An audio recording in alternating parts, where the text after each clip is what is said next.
준비가 지혜입니다. 하지만 준비한 것을 의지하는 순간 준비한 것이 우상이 되며 교만에 빠지게 되어 망하게 됩니다. 세상 준비하는 사람들은 자신을 위해 준비하고 준비한 것을 스스로 자랑스럽게 생각하고 준비하지 않는 사람들을 무시합니다. 준비를 세속적인 것으로 아는 기독교인들은 재난을 준비하는 세상 사람들을 육신의 생명을 연장하겠다는 하등한 노력으로 보며 무시합니다. 그리고 생명의 말씀을 사망 선고하듯 선포합니다. 다른 사람들 얘기할 것이 아니고 저부터 돌아봐야겠습니다. 저보다는 인격적으로 훌륭할 목사님이시고 매일의 삶에 하나님과 사람들 앞에서 하시는 노력과 수고도 저와는 비교도 안 될 일을 하고 계신 분이 분명하지만, 그리고 그 교회 성도분들에겐 하나님께서 목자로 세우신 게 맞겠지만 전 그분의 한쪽 입꼬리 올라간 냉소적인 표정에서 사랑을 느낄 수 없어서 그분의 영상 설교 이미지가 뜨면 관심 없음을 클릭합니다. 물론 개인적으로 뵈면 배울 것이 많은 훌륭한 분일 것을 알지만 저는 선정적인 영상을 차단하듯 그분의 냉소적인 표정을 차단합니다. 저도 누군가에게 수없이 그런 냉소적인 표정을 보였을 것인데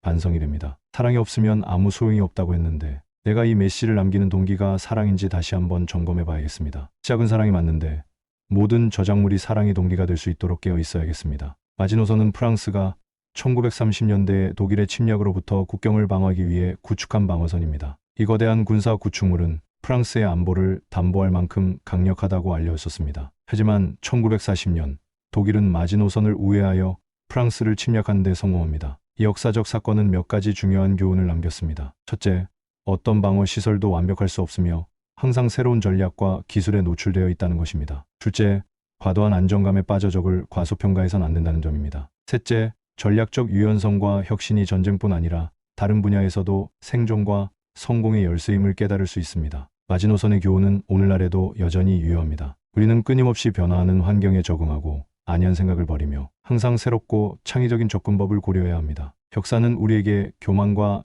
자만이 아닌 깊은 성찰과 준비의 중요성을 일깨워줍니다. 참고로 마지노는 당시 이 방어선을 구축한 프랑스 육군 장군의 이름입니다. 나만을 위한 준비는 성경적 개념이 아닙니다. 가난한 사람들을 위한 준비가 되어야 합니다. 세상 끝이 되면 도움이 필요한 사람이 많아질 것이기에 그들을 위해서 준비해야 합니다. 사단은 우리의 생각을 알 수 없습니다. 그의 생각에 영향을 주고자 우리를 실족하게 할 이미지와 메시지를 뿌리고 있지만 정작 우리가 어떤 생각을 하고 있는지는 알 수 없습니다. 우리가 어떤 말을 하느냐가 그래서 중요합니다. 말은 행동이며 결과입니다. 그래서 말을 조심해야 합니다. 우리 말도 이렇게 중요한데 하나님의 말씀이 어떠할지 마음에 그려지십니까? 그래서 진리의 선포, 복음 증거는 매우 신중해야 합니다. 때를 얻든 못 얻든 전해야 하지만 두려움과 떨림으로 전해야 합니다. 우리가 증거한 생명의 말씀이 그것을 무시한 사람들에게는 사망 선고, 심판의 말씀이 됩니다. 믿음이 있다고 하는 당신이 세상을 향해 하는 말들이 사랑에 근거한 것이 되지 못하면 당신을 포함해 누구에게도 유익이 되지 못합니다. 두려움으로 증거해야 합니다. 두려움으로 증거하지 못하면 안 됩니다. 그래서 사랑이 필요한 것인가 봅니다.